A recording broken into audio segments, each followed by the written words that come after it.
అది యాకోబు రాసిన పత్రికలో నుంచి మనము కొన్ని మాటలు చదువుదాము. యాకోబు రాసిన పత్రిక పేజీ నెంబర్ వచ్చేసి 210వ పేజీ. కొత్త నిబంధన గ్రంథంలో పేజీ నెంబర్ వచ్చేసి 210. మొదట 4 వచనాలు చదువుతాను. తర్వాత 22వ వచనాన్ని కూడా మళ్ళీ చదువుతాను. చూడండి. దేవుని యొక్కయు ప్రభు అయిన యేసుక్రీస్తు యొక్కయు దాసుడైన యాకోబు అన్య దేశముల యందు చెదరి ఉన్న 12 గోత్రముల వారికి శుభమని చెప్పి వ్రాయినది. నా సహోదరులారా, మీ విశ్వాసమునకు కలుగు పరీక్ష ఓర్పును పుట్టించునని ఎరిగి, మీరు నానా విధములైన శోధనలలో పడినప్పుడు అది మహా ఆనందమని ఎంచుకొనిడి.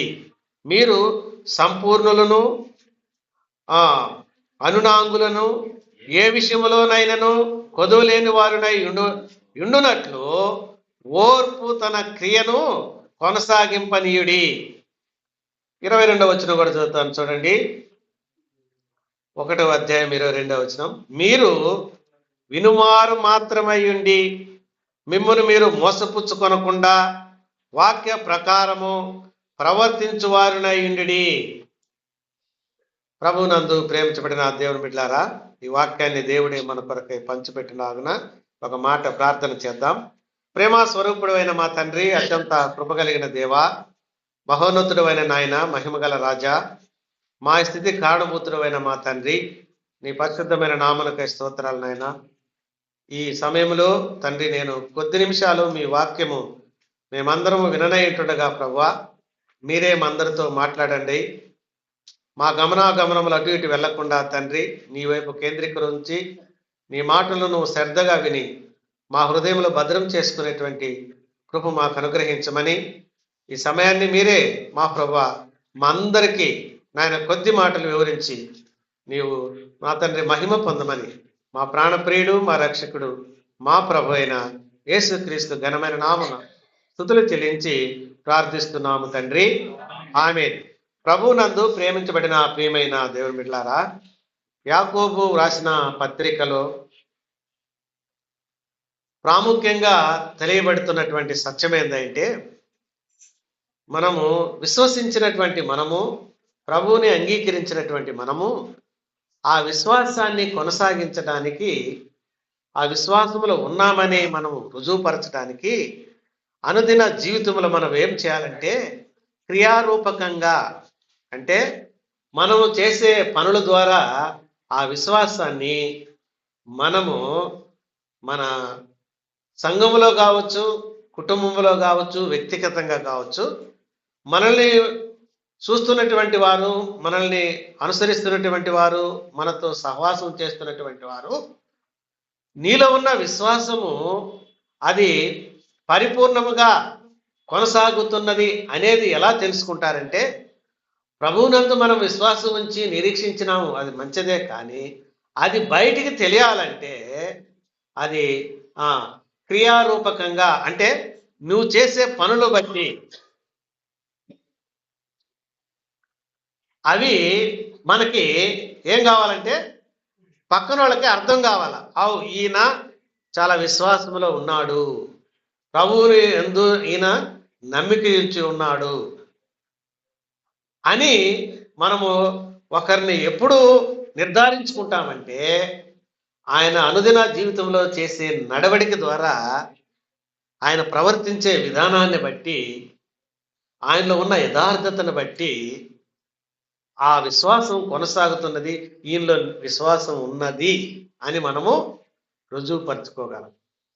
అలా లేకపోతే, నేను చాలా దేవుని యందు చాలా విశ్వాసం ఉంచినా అంతా ఇంత విశ్వాసం కాదు, నేను ఆయనకి నేను అన్ని ఆయన తర్వాత నేను అన్నట్టుగా మనం పైకి చెప్పి, మన అనుదిన జీవితంలో ఆ దేవుడు చెప్పేటువంటి వాక్యానికి కానీ, దేవుడు చెప్పేటువంటి ఆజ్ఞలకు కానీ, ఆయన బోధకు కానీ మనం లోబడకపోతే, విశ్వాసం ఉండి ఇది దేంతో సమానం అన్నాడంటే, చనిపోయిన దానితో సమానము, మృతతుల్యము.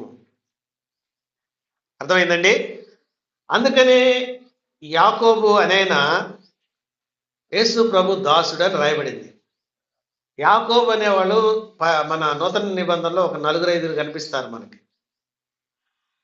అయితే నిర్ధారణగా ఎవరు రాశారనేది, ఏ దాసుడు రాశాడనేది ఇక్కడ మనకి యేసుక్రీస్తు యొక్క దాసుడైన యాకోబు అని రాయబడింది. ఇప్పుడు 12 మంది శిష్యుల్లో ఇద్దరు మనకి యాకోబులు కనిపిస్తూ ఉంటారు. 12 మంది శిష్యుల్లో ఇద్దరు యాకోబులు కనిపిస్తారు. తర్వాత వేరే పత్రికల్లో చూస్తే ఇంకొక దగ్గర చిన్న యాకోబు అని, ఇంకొక దగ్గర ఇట్లా అపోస్తల కార్యంలో ఇంకొక దగ్గర ఇట్లా యాకోబులు అనే వాళ్ళు ఉన్నారు. అయితే వీళ్ళల్లో ఎవరు రాశారనేది అయితే మనకి పూర్తిగా ఫలానాయన అనేది కాదు, కానీ యాకోబు ఆయన దాసుడు. ఎవరు దాసుడు? యేసుక్రీస్తు దాసుడు. అయితే చాలా మంది ఈ పత్రికను, కొంతమంది అనువాదకులు ఏం చెప్తున్నారంటే, యేసు ప్రభు సహోదరుడైనటువంటి యాకోబు ఉన్నాడు, యూదాకు ఆయన ఉన్నాడు, యాకోబు అనే ఇంకొక ఆయన కూడా ఉన్నాడు. యూదా వచ్చేసి ఒక పత్రిక రాశాడు, అది యూదా పత్రిక, ఒక సహోదరుడు. ఇంకొక సహోదరుడు యాకోబు ఉన్నాడు, ఆమె చవతి తల్లి కొడుకు అన్నమాట. యాకోబు అంటే పిన్నమ్మ కొడుకు, లేకపోతే తర్వాత ఇంకొక ఉన్నారే మనకైతే తెలియదు, కానీ ఆయన ఇంకొక సహోదరుడు యాకోబు అని ఆయన ఉన్నాడు. ఈయన ప్రభువు చనిపోయి సమాధి చేయబడి తిరిగి లేచిన తర్వాత, ఆరోహణం వెళ్ళిపోయిన తర్వాత ఈయన సహోదరులు చాలా లేటుగా ఈయన యేసు ప్రభు దేవుని కుమారుడని, ఆయనే మెస్సియా అని, ఆయనే మన పాపాలకు ప్రాయశ్చిత్తం కలగజేసినటువంటి దేవుని కుమారుడని వాళ్ళు చాలా లేటుగా తెలుసుకున్నారు. ఆయన బ్రతికినప్పుడు, ఆయన ఉన్నప్పుడు ఆయన దగ్గరికి ఎప్పుడు వచ్చినట్లు కానీ అక్కడక్కడ కనపడలేదు.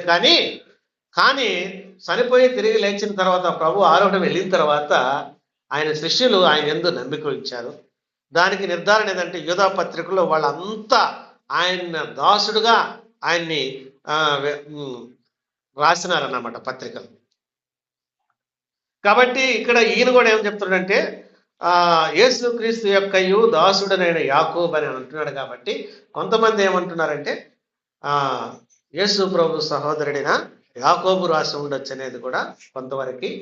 ఏది ఏమైనా ఆయన ఎవరు? యాకోబు అని ఆయన ఎవరు? ఆయన దాసుడు. ఆయన వాళ్ళ తమ్ముడుగా ఉండొచ్చు, లేకపోతే ఆయన శిష్యులో ఉన్న ఈలైన కావచ్చు, దాసులు. ప్రభువుని వెంబడిస్తున్నటువంటి వారు, ప్రభువుతో ఉన్నటువంటి వారు, ప్రభువుని సొంత రక్షకుడుగా అంగీకరించి ఆయన సేవలో ఉన్నటువంటి వారు. ఇక్కడ ఇంకొక ఆధారం కూడా ఏముందంటే, 3వ అధ్యాయంలో, నా సహోదరులారా, బోధకులు మనము కఠినమైన తీర్పు పొందవలనని తెలుసుకొని మీలో అనేకులు బోధకులు కాకుండా ఉండండి అని కూడా ఈయన రాశాడు. అంటే ఈ మాటను బట్టి కూడా చూస్తే ఈయన తప్పకుండా బోధించేవాడై ఉన్నాడు. యాకోబు, ఆయన సహోదరుడు యాకోబు కూడా అప్పట్లో ఉన్నటువంటి జెరూసలేములో ఉన్నటువంటి మందిరములో ఆయనను అధికారిగా కూడా ఎన్నుకున్నట్లుగా, ఆయన ద్వారా సేవా కార్యక్రమాలు అప్పుడు జరిగినట్టుగా కొన్ని అంటే వేరే పత్రికల్లో ఉన్నాయి. కాబట్టి సాధ్యమైనంత వరకు ఆయన సహోదరుడై ఉండొచ్చేమోనని కూడా కొంత ఉన్నది. ఏదేమైనప్పటికీ ఈయన చెప్పిన, ఆయన ద్వారా రాయించి పెట్టిన ఈ మాటలు ఎందు మనము లక్ష్యం ఉంచవలసినటువంటి వారం ఉన్నాము. అంటే ఇది ఎవరికి రాశాడయ్యా అంటే, ఆ దినాల్లో అన్య దేశములందు చెదరి ఉన్న 12 గోత్రముల వారికి. ఎవరికంట? 12 గోత్రములు. అంటే యెరూషలేములో ఉన్న వాళ్ళకి, యెరూషలేము అంటే ఈ యూదా ఆ ప్రాంతంలో ఉన్నటువంటి ప్రదేశాలనే కాకుండా, సంఘం ఏర్పడిన తర్వాత, హింస జరిగిన తర్వాత అందరూ చెదిరిపోయినారు, అన్ని దేశాలకు వెళ్ళిపోయారు.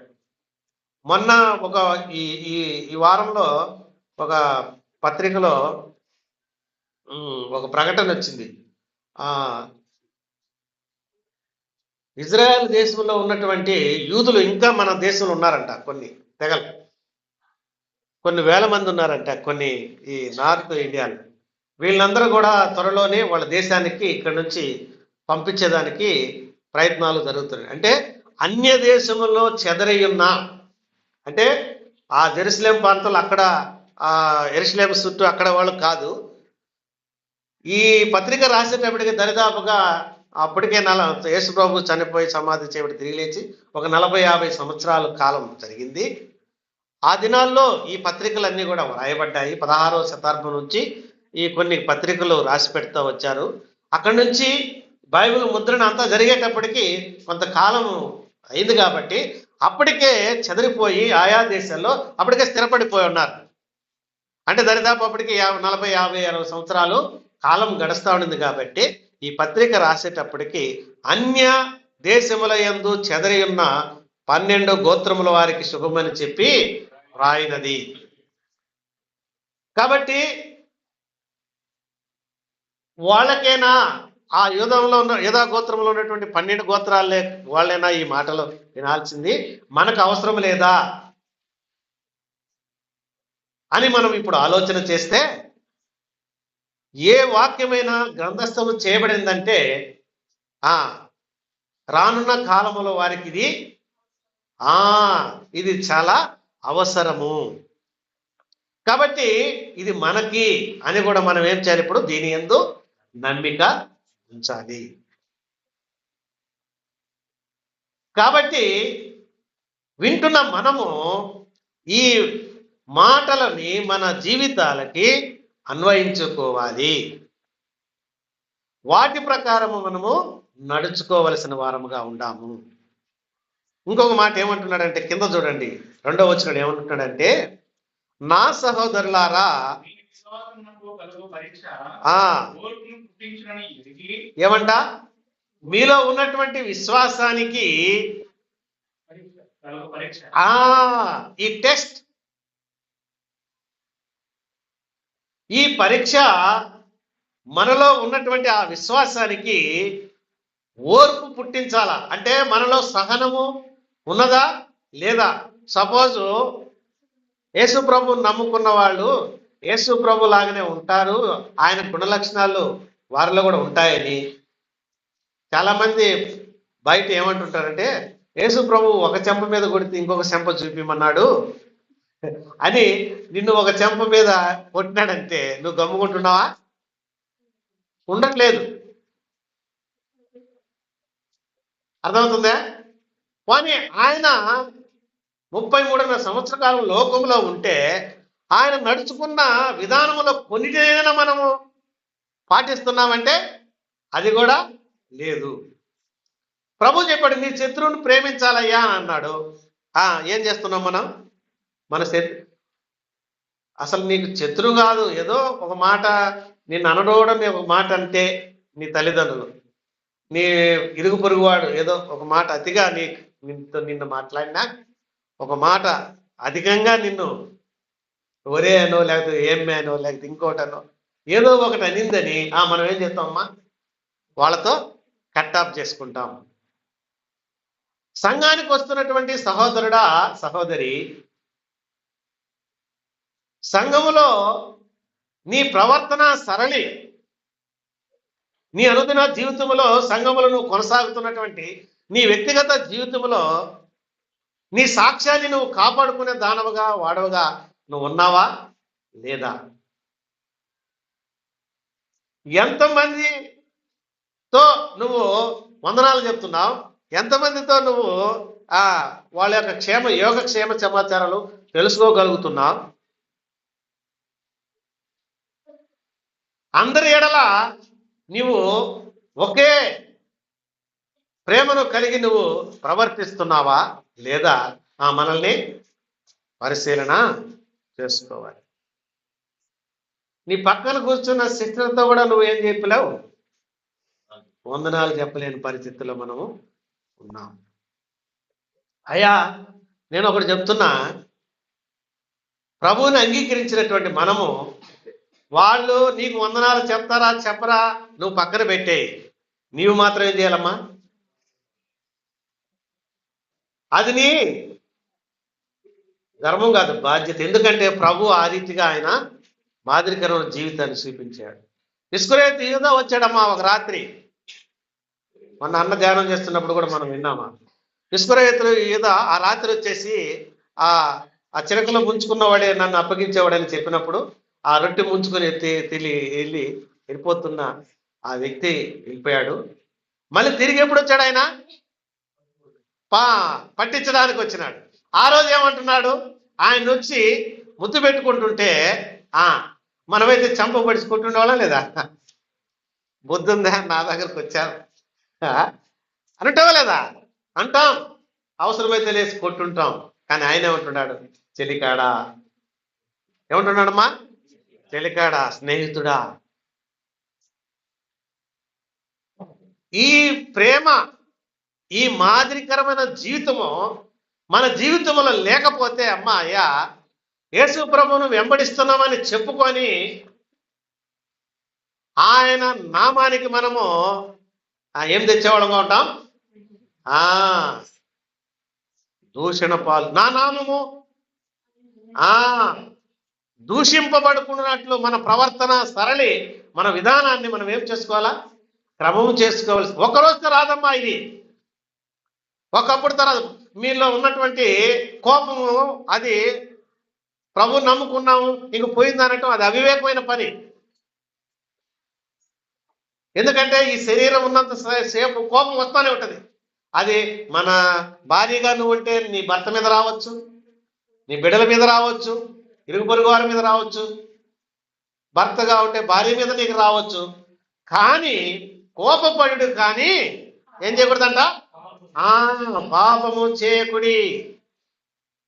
అందుకనే సామెతల గ్రంథంలో కుమారుడి గురించి చెప్తూ, బెత్తం వాడని తండ్రి కుమారుడికి ఎందుకు? ఆ బెత్తం వాడకపోతే వాడు క్రమం తెలుసుకోలేడయ్యా. కానీ మీరేమనుకుంటున్నారంటే, ఇప్పుడు యూత్ ఇప్పుడు ఏమనుకుంటుందంటే మా నాయనకి ఏం తెలుసు, మా అమ్మకేం తెలుసు. అర్థమవుతుందా? మా నాయనకేం తెలుసు, మా అమ్మకేం తెలుసు. వాళ్ళు ఎప్పుడు ఇంట్లో ఉండి పడి ఉండేవాళ్ళు. వాళ్ళకేం తెలుసు? బయట తిరిగే వాళ్ళు మాకు తెలుసు అంతా, నువ్వేంది మాకు చెప్పేది అని. ఈ దినాన చాలా మంది కుమారులు ఏం చేస్తున్నారంటే, తల్లిదండ్రులు చెప్పిన మాటకి ఏం చేయలేకపోతున్నారు, లోబడలేక వాళ్ళు గద్దింపుని అంగీకరించలేకపోతున్నారు. ఒరే మా నాయనే కదా నన్ను తిట్టింది, మా నాయనే కదా నన్ను ఒక దెబ్బ కొట్టింది, ఆ కొట్టింది ఎందువలనో నేను క్రమపడాలనే కదా అని మనం ఏం చేయలేకున్నాం. మనం క్రమం చేసుకోలేక ఆ గద్దింపును మనం ఆహ్వానించాలయ్యా. అర్థమవుతుందా?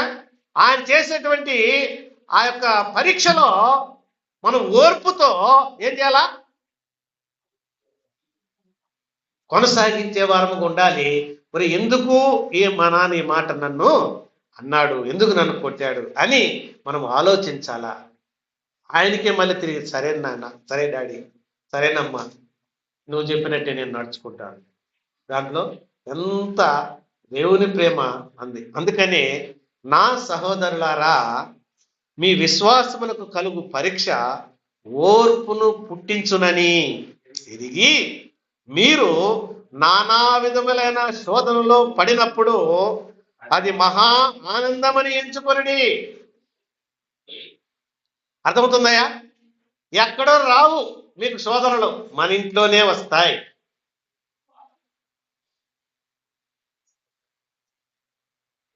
నువ్వు ఎక్కడ సహవాసం చేస్తూ ఉన్నావో అక్కడే నీకు శోధనలు వస్తాయి.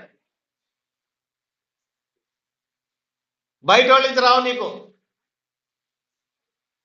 అర్థమవుతుందా? బయట వాళ్ళ నుంచి ఏం రావు, మనల్లోనే వస్తాయి శోధనలు. మన సహోదరుల వల్లనే మనకు శోధనలు, మన భర్త వల్లనే మనకు శోధనలు, మన భార్య వలన మన బిడ్డల వల్ల మనకు శోధనలు. అయితే వాటిని ఆ పరీక్షలో మనం ఓర్పు పుట్టించే వారముగా ఉండాలి. అనగా ఆ ఓర్పు అనేది పుట్టడం అంటే అర్థం ఏంటంటే ఇంకా అంకురమే పుట్టడం అంటే, అంతే కదా. మొలకెత్తే దాన్నే పుట్టుక అంటారు.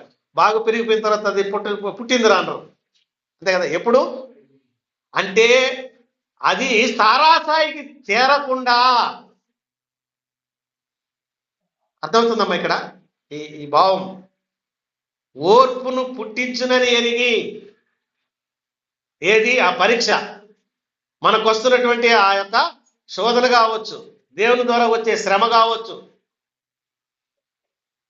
ఇవి ఆ ఓర్పును పుట్టించనని దానిని మనము సారా స్థాయికి తీసుకుని వెళ్ళకూడదు. అది పుట్టి పెరిగి ఆ మహావృక్షం అయిపోయి నీలో అది చాలా పాతుకుపోయే విధంగా ఉండటానికి ఏమాత్రం కూడా లేదు. మన జీవితాలమ్మా మన పక్క ఉన్నటువంటి వారికి, మన భర్తతో మన భార్యతో విభేదాలు కలిగించడానికి కారణం ఏదంటే, చేదైన వేరు ఎంత ఉంటుంది? చేదు అంటే పాయిజన్ చాలా కొంచెమే. బాగా అన్నం వండుకున్నారనుకోండి, దాంట్లో ఆ చేదు కొంచెం కలిస్తే అది పుట్టకనే ఉండాల. అది అంటే దాని యొక్క తీవ్రత పరిపూర్ణం కాకముందే దాని గురించి నువ్వు ఇంకా ఆలోచించి నీ జీవితం పాడేదాకా ఉండకుండా ఆ ఓర్పును పుట్టించునని ఎదిగి, చిన్న మొక్కను తుంచేయటం మేలా, పెద్ద మొక్కను తుంచటం మేలా? మొక్కై వంగనదే. అందరూ ఎంత అద్భుతంగా చెప్పారు ఈ సామెత, కానీ మనం వంగుతున్నామా ఏమ్మా? ఒక్కసారి మనం ఎంత స్పీడ్గా చెప్పగలిగినాం చూడండి సామెత, కానీ అది మన జీవితాలలో ఏం లేకపోతుంది. నీ భర్త అన్న చిన్న మాటకి నువ్వు వంగలేకపోతున్నావు, లోబడలేకపోతున్నావు. నీ భార్య అన్న చిన్న మాటకి నువ్వు వంగలేకపోతున్నావు, లోనుగా లేకపోతున్నావు, ఓర్చుకోలేకపోతున్నావు. నీ తల్లిదండ్రుల మాటకు నువ్వు ఓర్చుకోలేకపోతున్నావు, వంగలేకపోతున్నావు.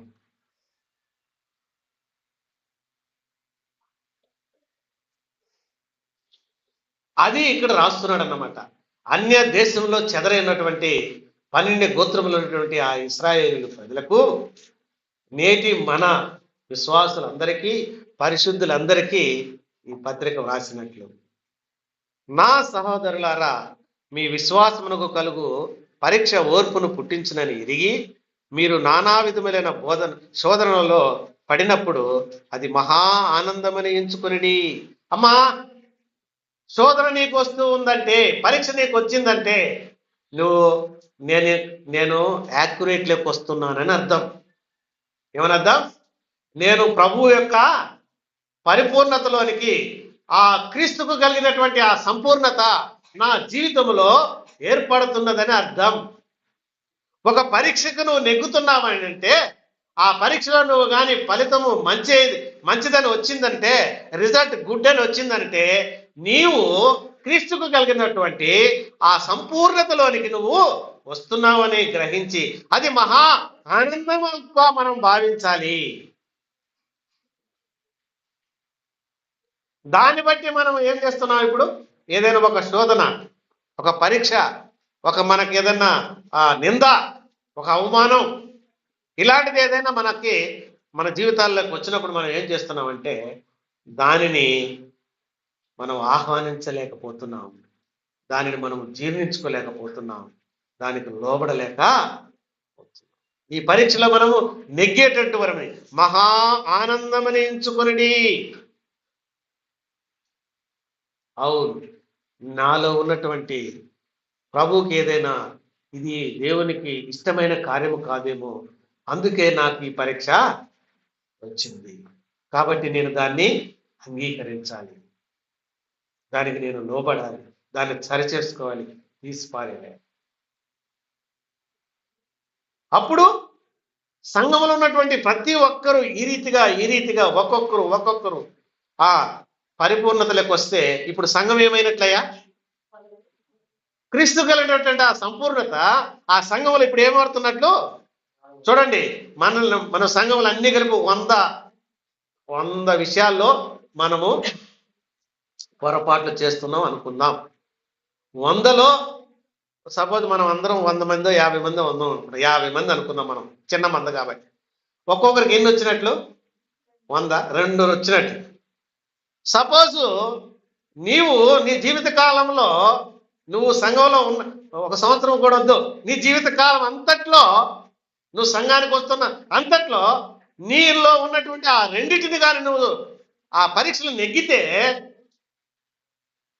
ఏమ్మా, ఆ పరీక్షలో ఆ రెండిట్లో నీలో ఉన్నటువంటి ఆ పరీక్షలకు నీకు వచ్చిన ఆ శోధనలో ఆ పరీక్షలు 2 నెగ్గినావంటే ఇప్పుడు సంఘం అంతా ఏమైపోయినట్టు?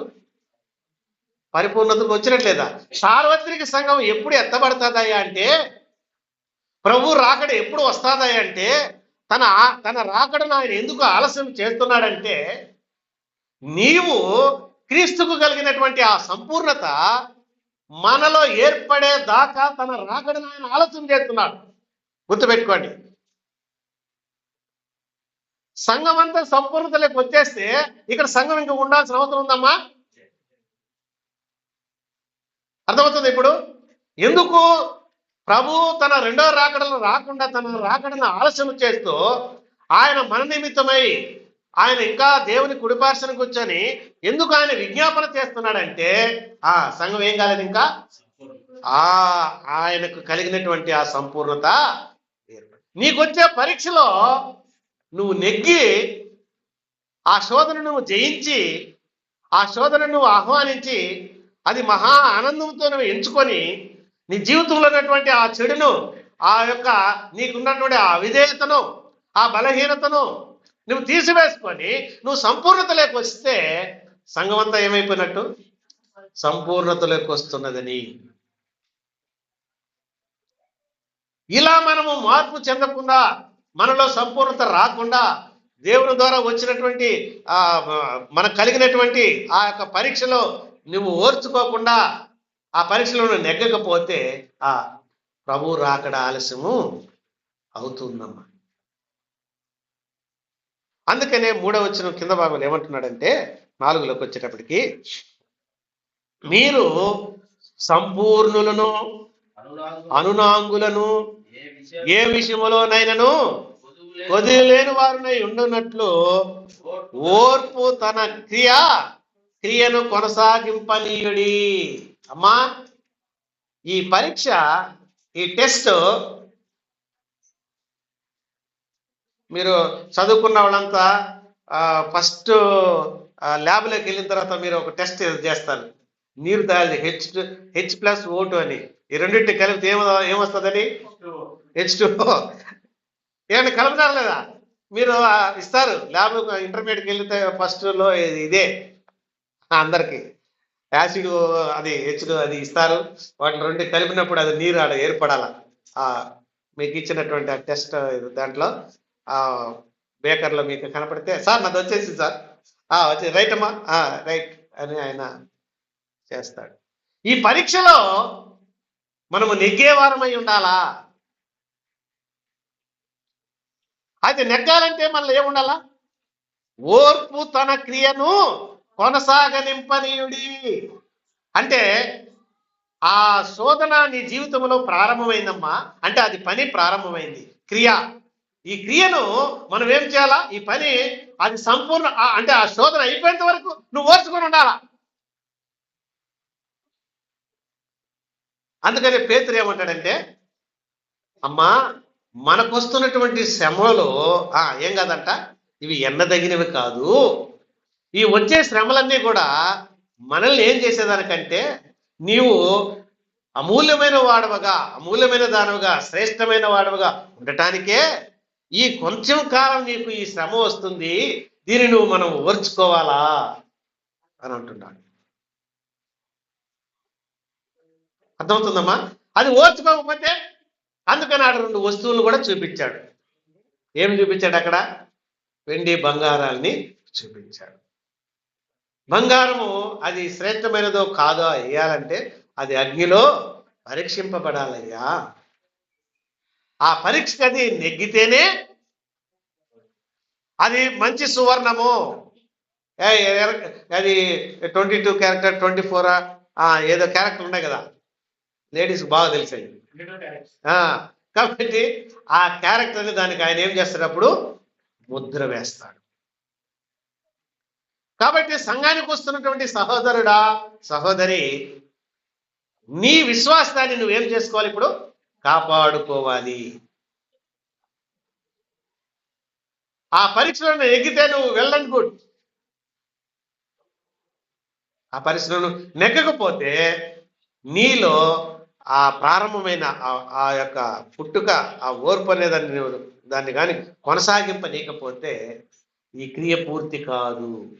సగంలో పరీక్ష ఆగిపోతే ఏమవుతుందమ్మా? ప్రయోజనం లేదు. నువ్వు ఓర్చుకున్నావు, కొంతకాలం వచ్చినావు, నీకు వచ్చేటువంటి ఈ శ్రమలను బట్టి నువ్వేమైపోతున్నావు? రాను రాను రాను రాను ఏం సూర్యులు ఇంకా రాలేదంటే ఏమంటున్నావు? ఆయననే కాదు, మనందరి పేర్లు ఏం చేస్తున్నాం మనం? ఈ పరీక్షలో నెగ్గకపోతే ప్రయోజనం ఏమాత్రం కూడా లేదు.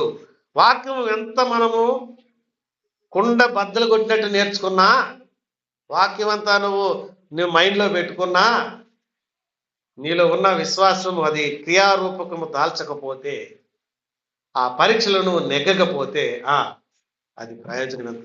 టక్కని చెప్పావు ఇందాక, మొక్కై వంగనదే మానై వంగన అని టక్కని చెప్పగలిగాం. కానీ ఆ సామెత మన జీవితంలో ఎంత మాత్రం మనం అన్వయించుకున్నాం? ప్రభు మనకు ఒక వాక్యాన్ని ఇచ్చినాడు, ఆ వాక్యానికి మనం ఎంత లోబడి జీవిస్తున్నాం? ప్రతి నిత్యము టెస్టే. అందుకనే మనము వధించబడుతున్నటువంటి వారం ప్రతిరోజు నెక్స్ట్ తర్వాత సెకండ్కి మనం వదకు సిద్ధంగా ఉండాలి. మనం ఎందుకు? నీ ఆలోచన ద్వారా, నీ తలంపుల ద్వారా, నువ్వు చేసే ప్రతి క్రియారూపకం ద్వారా నువ్వు దేవునికి దూరం అయిపోతా ఉండవు. వధింపబడినటువంటి వారము వదకు సిద్ధంగా ఉండాలి. మనం అనునిత్యము ఏది మనం ప్రభు యొక్క ఉనికి కలిగి మనం జీవించవలసినటువంటి వారం. అందుకని 22వ వచనం వచ్చేటప్పటికి ఏం చెప్తున్నాడంటే, అది చెప్పి నేను ముగిస్తాను.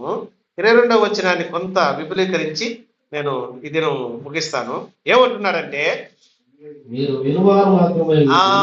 ఏమ్మా సహోదరి, సహోదరుడా,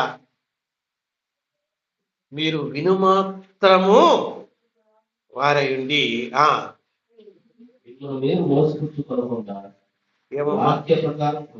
అమ్మా విన్నావు నువ్వు, సహోదరుడా, సహోదరి విన్నావు. విన్న మనము ఆ వాక్యానికి మనము లోబడి నడుచుకోకపోతే విని ఏం ప్రయోజనం లేదు, ఎంత మాత్రం కూడా. మీరు మళ్ళీ చదువుతా చూడండి, మీరు వినువారు మాత్రమై ఉండి మిమ్మును మీరు మోసపుచ్చుకొనకుండా వాక్య ప్రకారము ప్రవర్తించువారునై ఇండుడి. అమ్మా, ఈ 12 గోత్రంలో చెదరు ఉన్న వారికి 2వ వచనంలో ఏం చెప్తున్నాడు? ఇక్కడ ఏం చెప్తున్నాడు?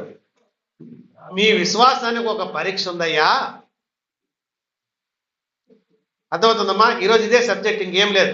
మీరేం ఇంకా వేరే దాని గురించి తలపే వద్దు. ఇంకా వీళ్ళకి చెప్తున్నాడు అన్నమాట, మీరు వింటూ ఉన్నారు, బోధిస్తూ ఉన్నారు, వాక్య క్రమంలో మీరు ఎదుగుతున్నారు, అయితే మీరు ఏం చేయాలా అది చెప్తున్నాడు.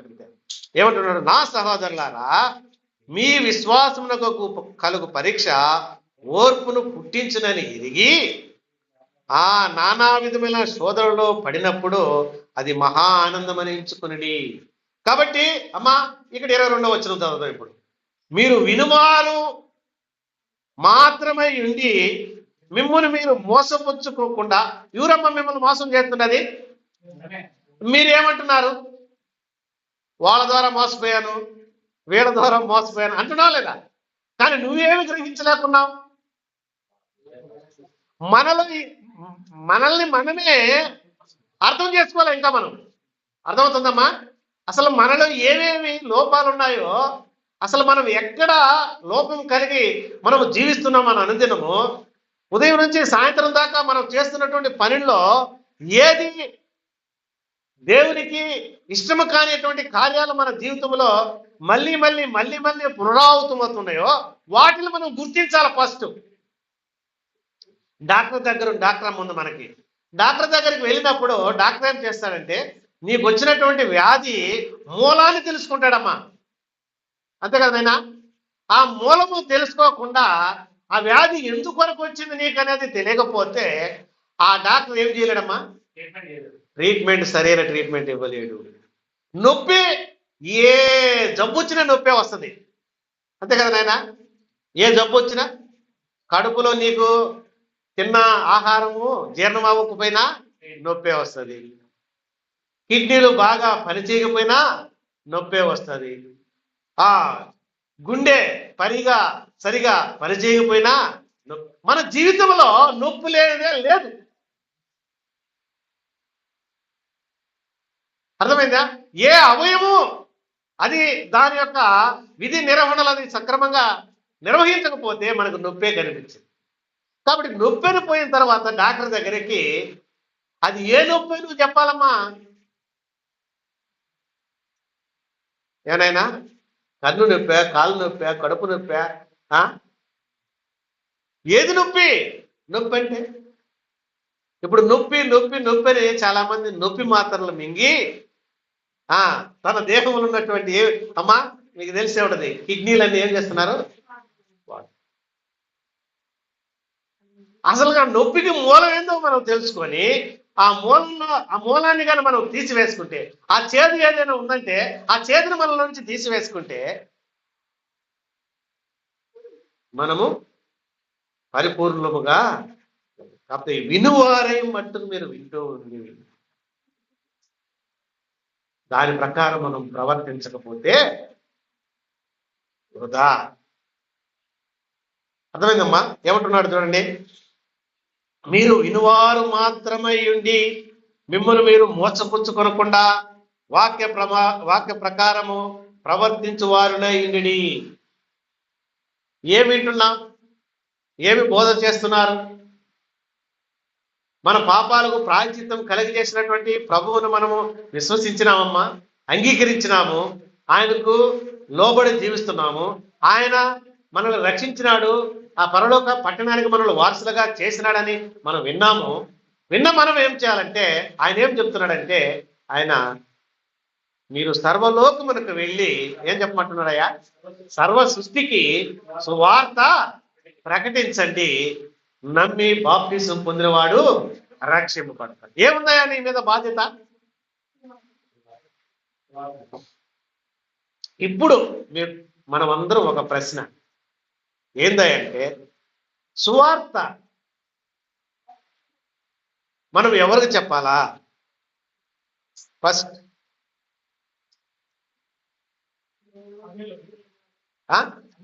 Very good. ఇంకా తెలియని వారికి రెండు.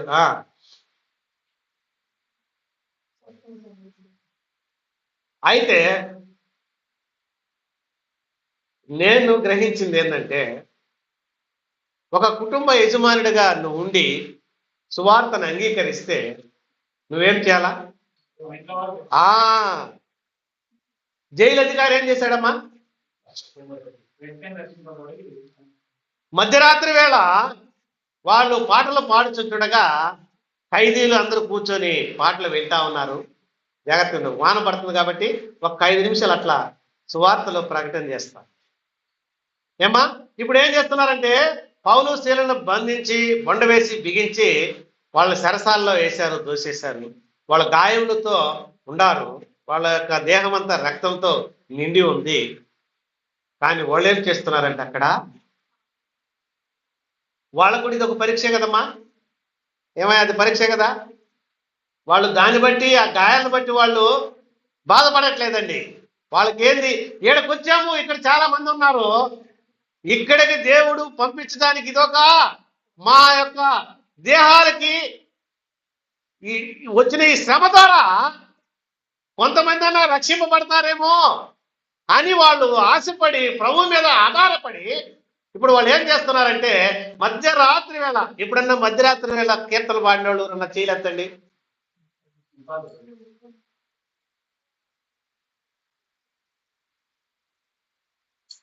అర్థమైందండి? ఒక కుటుంబ యజమానుడిగా, ఒక తండ్రిగా లేదా ఒక తల్లిగా కుటుంబంలో నీవు దేవుని విశ్వసిస్తే చేయవలసిన మొట్టమొదటి కార్యం ఏంటంటే, ఆ జైలు అధికారిని మనం జ్ఞాపకం చేసుకోవాలి.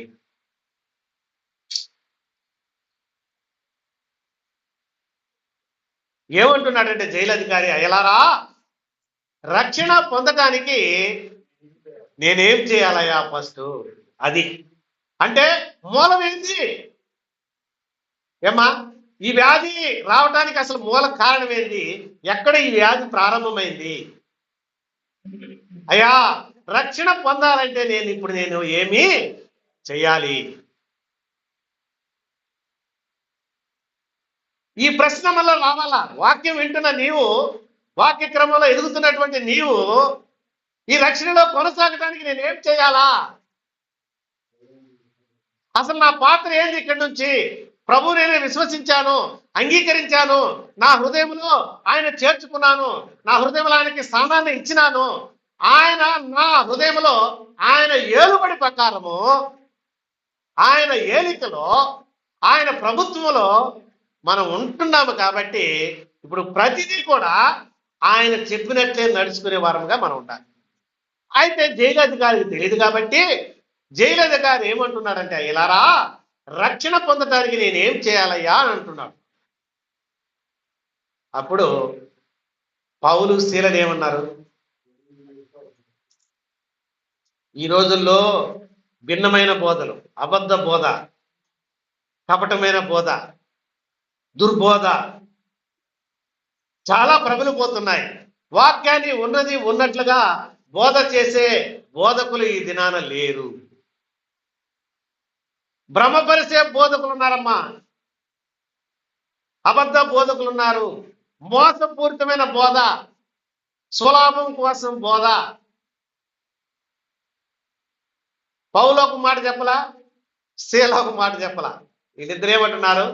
రక్షణ పొందాలంటే నేనేం చేయాలని అంటున్నానే, అయ్యా ఏం లేదు నాయన, నువ్వు చేయాల్సినంత ఒక్కటి, యేసునందు, ప్రభు అయిన యేసునందు విశ్వాస. ఆ దినాల్లో కూడా చాలా మంది మేమే యేసు ప్రభులని, మొన్న ఏదో యూట్యూబ్లో ఏదో చూస్తుంటే ఒక ఆయన యేసు ప్రభు కాడు ఉన్న అద్భుతాలు నా దగ్గర ఉన్నాయని ఒక ఆయన బోధ చేస్తా ఉండని యూట్యూబ్లో చూసాను. అసలు యూట్యూబ్ చూస్తే మనలో ఉన్న విశ్వాసం ఇక ఈ పరీక్షలో మనం నెగ్గలేము. అసలు అంత మరీ ఘోరమైపోయింది. దయచేసి యూట్యూబ్లో వాక్యాలు మీరు పెట్టుకొని వినొద్దు. ఎందుకంటే అది మంచి బోధ అయితే వినాలా. మంచివారు అనుకునేవారు సహితం అక్కడ ఏం చేస్తున్నారంటే వాక్యాన్ని, బైబిల్ ఉన్నదే చదువుతున్నారు, లాస్ట్కి ఆ వాక్య సత్యాన్ని బోధించట్లేదు. వీడు ఎందుకు యాకోబు ఈ పత్రిక రాశాడో ఈ మూలం మనం తెలుసుకోకుండా, ఏమ్మా, మూలం తెలుసుకుంటే ఈ వాక్యం అంతా అర్థమైనట్టు. ఇవన్నీ ఆయన ఎన్ని అధ్యాయాలు రాశాడు అన్ని తెలిసిపోయినట్టే. మూలమే తెలియకపోతే ఏం సార్ అర్థమవుతుందా లేదా? మూలమే తెలియకపోతే ఇక తర్వాత వచ్చిన అర్థమవుతాయి మనకి. అసలు స్టార్టింగ్ పాయింట్ ఏంది, కీలకం ఏంది? ఆయన మీరు అన్ని దేశాల్లో చెందరు ఉన్నారు, మీకు కీలకం ఏందయ్య అనేది ఇక్కడ చెప్తున్నారు, విశ్వాసం. ఇప్పుడు వాళ్ళు అదే చెప్తున్నారు. ఏమని అంటున్నారు? అయ్యలారా, రక్షణ పొందడానికి నేనేం చేయాలి అంటే వాళ్ళిద్దరు ఏమంటున్నారంటే, ప్రభు యేసునందు విశ్వాసం. చదువుతారా ఆ మాట? ఏమ్మా, ఆ మాట చదువుతారా? అపోస్తుల కార్యముల గ్రంథము 16వ అధ్యాయము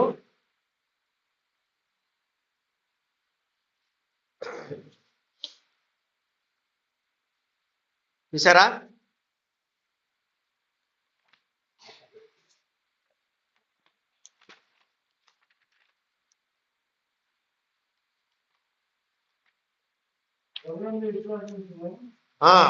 ఏమంట?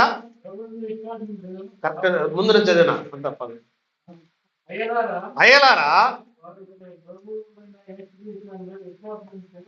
అది చదవాలి, కరెక్ట్ చదవాలి. అందుకు నేను అడిగింది మళ్ళీ. చదువు, అయ్యలారన్న కాడి చదువు. వచ్చిన కూడా చెప్పు, వాళ్ళని చూస్తారు.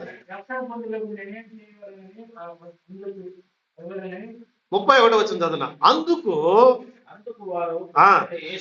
ఏమ్మా, మన వాక్యం చదివేటప్పుడు కానీ వాక్యం వినేటప్పుడు కానీ కరెక్ట్గా చదవాలి, కరెక్ట్గానే వినాలి. ఇది గుర్తుపెట్టుకోండి. ఒక్క మాట ఒక్క అక్షరం పక్కకు పోయినా ఆ భావమే మనకు అర్థం కాదు. ఏమంటున్నాడు 31వ వచనంలో, అందుకు వారు ప్రభువైన యేసునందు. ఇది చాలా ప్రాముఖ్యమమ్మా. ప్రభువైన యేసునందు. ఆ దినాల్లో చాలా మంది యేసులు ఉన్నారు. అపోస్తల కార్యముల గ్రంథంలోనే ఉన్నారు వాళ్ళు. ఎవరంట? నువ్వు విశ్వాసం ఉంచాల్సిన ఎవరి మీద? ప్రభువైన యేసునందు. ఇది గుర్తుపెట్టుకోండి. ప్రభువైన యేసునందు విశ్వాసం ఉంచుము, అప్పుడు నీవును నీ ఇంటి వారును. అమ్మా ఆగుదాం, ఇక్కడ చెప్తా చూడండి. 5 నిమిషాలు ముగించుకున్నాం. చినుకులు పడుతున్నాయి కాబట్టి దీన్ని కొంచెం కొనసాగిస్తున్నా, క్షమించండి. ఇప్పుడు విన్నాడు ఈయన. ఈయనకేం చెప్పబడింది? మూలం ఏందో తెలిసింది ఈయనకి. ఏమ్మా, విశ్వాసము ఉంచుడు ద్వారా ఏమి జరగబోతుందో వాళ్ళు చెప్పారు. ఏం చెప్పారు వాళ్ళు? నువ్వు కానీ యేసునందు విశ్వాసం ఉంచితే అయ్యా నీవే కాదు నీ ఇంటి వారు కూడా రక్షణ పొందుతారు. ఎవరు అయినా సరే యేసునందు విశ్వాసం ఉంచినామని ఎవరైనా మన నోటిలోంచి వాయిస్ వస్తుందంటే గుర్తుపెట్టుకోండి, నువ్వు నిజమైన విశ్వాసివి, విశ్వాసరాలు అయితే ఫస్ట్ మనం ఏం చేయాలి? ఇక్కడ క్రియారూపకం. అదే అందుకే యాకోబు పత్రికలో ఇప్పుడు క్రియ స్టార్ట్ అయింది మనలో. విశ్వాసం ఉంచావు నువ్వు. ఏమ్మా జాగ్రత్తగా వినండి, విశ్వాసము ఉంచేసావు నువ్వు. అయితే ఇప్పుడే నీలో ఈ విశ్వాసం అనే దానికి క్రియ ప్రారంభమైంది, కొనసాగుతుందమ్మా. దాన్ని నువ్వు మధ్యలో ఆపకూడదు. అది క్రియారూపము పూర్తి కావాలా. ఇప్పుడు అర్థమైందా యాకోబు యొక్క పత్రిక యొక్క ఉపోద్ఘాతం? ఇప్పుడు ఆ జైలు అధికారి ప్రభువైన యేసునందు విశ్వాసం ఉంచుము, అప్పుడు నీవును నీ ఇంటి వారును రక్షణ పొందుదురు అని చెప్పాడు. ఇప్పుడు ఈయనలో ప్రారంభమైంది. ఆయన ఇంతకన్నా నాకు ఇక ఏ అవసరం లేదు, నేను యేసునందు విశ్వాసం ఉంచుతున్నాను. విశ్వాసం ఉంచాడమ్మా ఆయన. జాగ్రత్తగా రండి, 5 నిమిషాలు. విశ్వాసం ఉంచాడు. ఇప్పుడు ఏమైంది? ఇది క్రియ ప్రారంభమైంది. ఇప్పుడు ఏం చేస్తున్నాడంటే నెక్స్ట్ వాళ్ళు ఏం చేశాడు? ఈయన అధికారి కదా, ఈయన ఎక్కడికైనా తీసుకుపోవచ్చుగలని. ప్లస్ కౌంట్ బాగా సరిపోయింది. ఏంది? అటెండెన్స్ చేసుకున్నాడు. అందరూ దీపం తెమ్మన్నాడు, చూసుకున్నాడు. ఎక్స్ అందరు ఆ జైల్లో ఉన్న ఖైదీలందరూ ఎక్కడ పడిపోదు. ఇక అతనికి ఏమి ఉద్యోగం గురించి నో డోకా, గ్యారెంటీ. అంతే కదా సార్? అయిపోయింది. ఇప్పుడు ఏం చేశాడు? ఈయన యేసునందు విశ్వాసం ఉంచాడు. ఎప్పుడమ్మా? మధ్యరాత్రి వేళ. చాలా వాక్యాన్ని యాక్యురేట్గా ఏనండి. మధ్యరాత్రి వేళ జరిగింది ఇది. అర్థమైందా? అప్పుడు విన్నాడు ఆయన. వెంటనే క్రియ ప్రారంభమైంది. ఇప్పుడు ఏం చేశాడమ్మా ఆయన? వాళ్ళ ఇంటికి తీసుకెళ్ళాడు. అమ్మా తీసుకుపోయలేదా? ఏమన్నా డౌట్ ఉందయ్యా? కింద చదవండి మీరు. బాగా తీసుకుపోయలేదండి. అతనికి ఏమా అమ్మా ఇప్పుడు నేను పైకి ఎత్తాను తలలు. ఇప్పుడు ఆయనలో ఈ క్రియ ప్రారంభమైందమ్మా. ఈ పని ప్రారంభమైంది. విశ్వాసం. ఈ క్రియ అంటే విశ్వాసమే. మీరు మళ్ళీ ఏంటి క్రియ అంటున్నాడు అనుకున్నారు. ఈ విశ్వాసం అనేది ఇప్పుడు ఇక్కడ ప్రారంభమైంది. ఇదేం చేస్తుంది? ఇప్పుడు కొనసాగుతుంది. ఎక్కడికి కొనసాగింది? వాళ్ళ ఇంటికి తీసుకెళ్ళాడు. ఆవిడ చెప్పిన మాట ఈయనకి యాక్యురేట్ గా బోధపడింది. దాని ప్రకారం ఇప్పుడు ఆయన నడుచుకుంటున్నాడు. ఇప్పుడు ఎక్కడ తీసుకెళ్ళాడు సార్? వాళ్ళ ఇంటి దగ్గర తీసుకు. ఇప్పుడు ఏం చెప్పాడు అక్కడ? అతనికి అతని ఇంటి ఇంటనున్న వారందరికీ. అమ్మ గుర్తుపెట్టుకోండి, అర్థమైందమ్మా? వారందరికీ ఏం చెప్పాడట? దేవుని వాక్యము బోధించిరి. ఇప్పుడు ఈ బోధ విన్న ఆ కుటుంబం ఏం చేసిందమ్మా?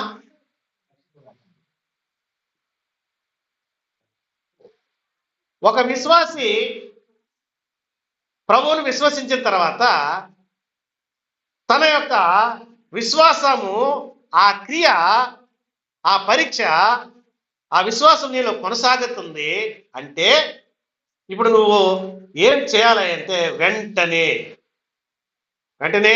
అది ప్రారంభమైంది. ఇప్పుడు అమ్మా నువ్వు తీర్మానం చేసినావు, ప్రభునందు విశ్వసించిన తర్వాత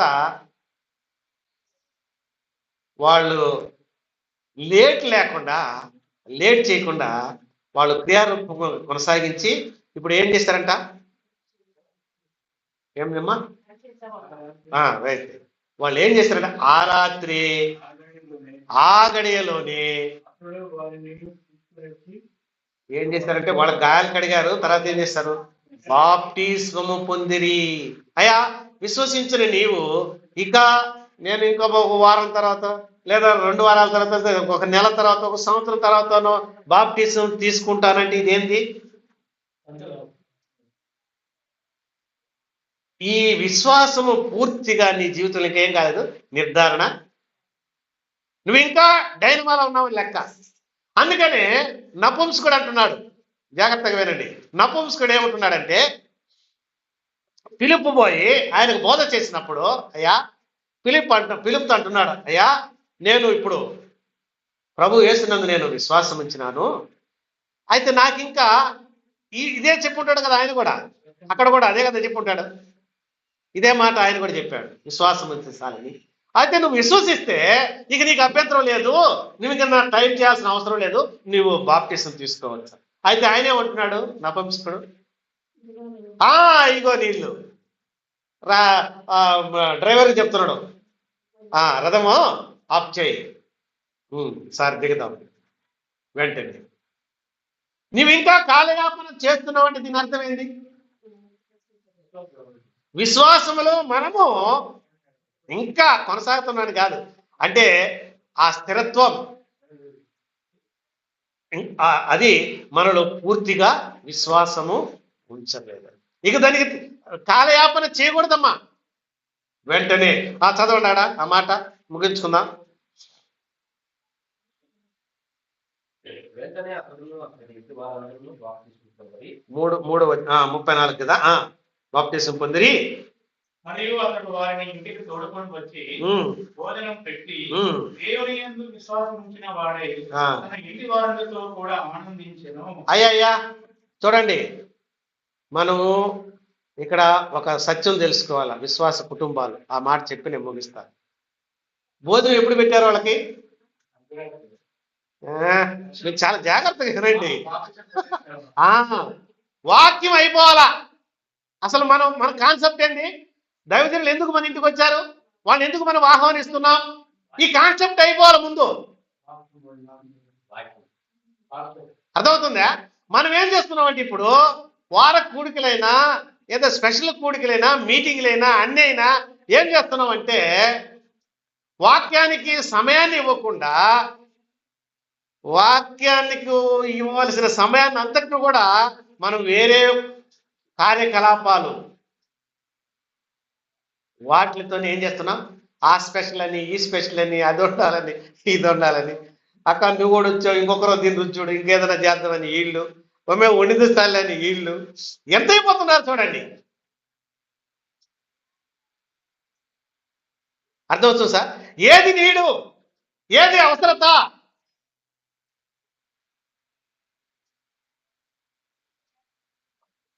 మనుషుడు రొట్టె వలన మాత్రమే జీవించడు, దేవుని నోట నుండి వచ్చు ప్రతి.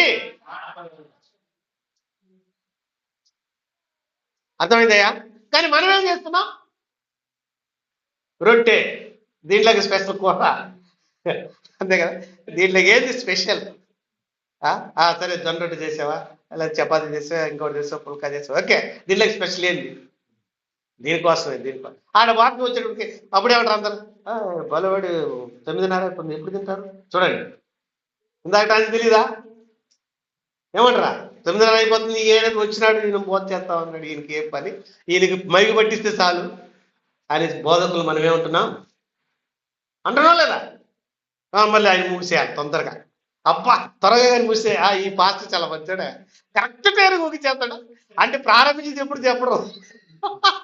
అర్థమైనా కరెక్ట్ టైంకి ఈయన చాలా మంచి బోధకుడు అన్నట్టు.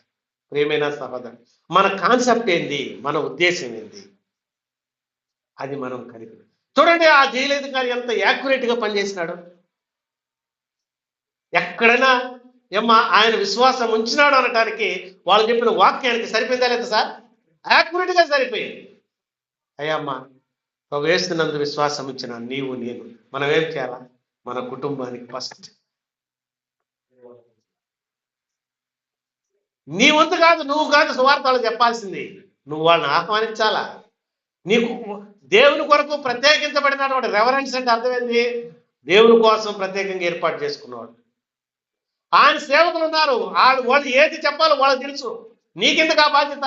వాళ్ళని ఆహ్వానించు ఇంటికి. ఏం పెడతామా ఏం పెట్టుతామా అసలు ఏం లేకపోయినా పర్వాలే, మంచి నీళ్ళిచ్చి పంపించిన చాలు. దాని గురించి బాధపడుతుంది. మీరు ఆహ్వానించండి. నీ బిడ్డలకి వాక్యం పొదువుగా ఉందా? వాక్య క్రమంలో లేరా? సత్యాన్ని ఎరగట్లేదా? సత్య మార్గంలో నడవట్లేదా? దైవ సేవకులను పిలిపించండి. దైవ సేవకులు ఇంటికి పిలిపించండి, వాక్యం చెప్పించండి. నువ్వు కాదమ్మా మార్చేది, ఆయన మార్చగలిగినటువంటి వాడు. ఈ మధ్యలో ఒక పాట చాలా వైరల్ అవుతా ఉంది, అర్థమవుతుందా? కాబట్టి ఈ పాడుకునే దానికే కానీ ఆచరించేదానికి లేవు. ఏమైనా చేస్తాడని చెప్పేసి నీ ఇష్ట ప్రకారం నువ్వు నడుచుకుంటే ఇది సత్యమా? పాటలను కూడా మన జీవితంలో అన్వయించుకొని ఆ పాట ప్రకారం నడుచుకునే విధానంలో మనం పాడాలి. అది కూడా దేవునికి మహిమకరంగా రాగయుక్తంగా పాడాలా. అందరూ కలిసి పాడాలా. ఒకరు ముందుకు పోకూడదు, ఒకరు వెనక్కి రాకూడదు. ఒకవేళ ముందుకు పోతున్న ఆయన వెనక ఆగి వీళ్ళు కూడా వస్తున్నారని ఈయనతో ఆయన కలవాలా, లేదా ఆయన పోతున్నాడని ఆయనతో మనమన్నా కలవాలి. ఇది కొనసాగించే వారముగా ఉండాలా. ఆ పరిశుద్ధత, ఆ మహోన్నత, ఆ మహత్యాన్ని మనము కొనియాడి ఆరాధించినట్లు మనము స్వరపీఠికలను విప్పి ఆయన గణపరిచే వారముగా ఉండాలి. ఇట్టి కృపలో మనము ఎదగవలసిన వారముగా ఉన్నాము. ఇది ఆ అన్య దేశములో చెదరి ఉన్నటువంటి 12 గోత్రంలో వారికి ఈ విషయాన్ని చెప్తున్నాడు. విశ్వాసం అనేది ప్రాముఖ్యమమ్మా. ఎప్పుడైతే విశ్వసిస్తావో అప్పుడే నీ విశ్వాసానికి పరీక్ష ప్రారంభం అయింది. దీన్ని నువ్వు కొనసాగించితే ధన్యుడివి, ధన్యురాలు. ఇంకా ప్రభునందు ఇంకా పూర్తిగా విశ్వసించిన వారు ఇదే మిక్కిలి అనుకూలమైన సమయం. రేపేం సంభవించినో తెలియదమ్మా మనకి. కాబట్టి ఈ దేవుడు మనకు అనుగ్రహించిన ఈ యొక్క సమయంలోనే ప్రభువుకు మనం హృదయాలను ఆయనకు అప్పగించి ప్రభు కృపకు మనం పాత్రలు కావాలని ప్రభు పేట మనం చేస్తే వాక్యాన్ని ముగిస్తున్నాం. చిన్న ప్రార్థనతో ముగించుకుందాం. ప్రేమ స్వరూపుడైన మా తండ్రి, అత్యంత కృప కలిగిన దేవ, జీవము గల మా నాయన, జీవాధిపతి, నీ ఘనమైన నామానికి స్తోత్రాలు తండ్రి.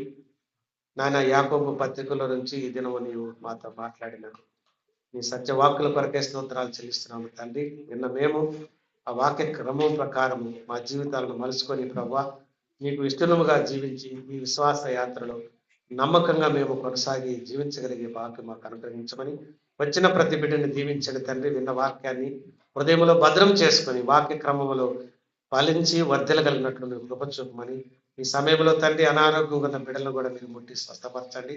ఏదైనా వేదనలు, బాధలు, సమస్యలలో ఉంటే వారికి శాంతి సమాధానం మీరు అనుగ్రహించి మమ్మల్ని అందరినీ నీ కృపగల హస్తములతో మమ్మల్ని ఆశీర్వదించి బలపరిచి నీ యొక్క బలమైన రెక్కల కింద దేన మనస్కులమై మేము ఆయన నిత్యము నీ యొక్క ఆజ్ఞలకు లోబడి జీవించే వారముగా ఉండగలిగినట్లు నీ కృపను అనుగ్రహించమని, నీ చిత్తమైతే తండ్రి నీ రాకడాల్సినట్లయినా మరొక పరాంతం మేమందరం కలిసి నేను స్థుతించేంత వరకు నీ సన్నిధి సహవాసం మాకందరికి అనుగ్రహించి నాయన మా తండ్రి మీ దీవులతో మమ్మల్ని నింపి పంపించారని మా ప్రాణప్రియుడు, మా రక్షకుడు, విమోచకుడిన మా ప్రభువైన యేసుక్రీస్తు ఘనమైన నామమున స్తుతులు చెల్లించి ప్రార్థిస్తున్నాము తండ్రి, ఆమేన్. ప్రభువునందు ప్రేమించబడిన దేవుని బిడ్డలారా, ఇంతటితో ఈ కూడిక ముగించబడింది. అందరికీ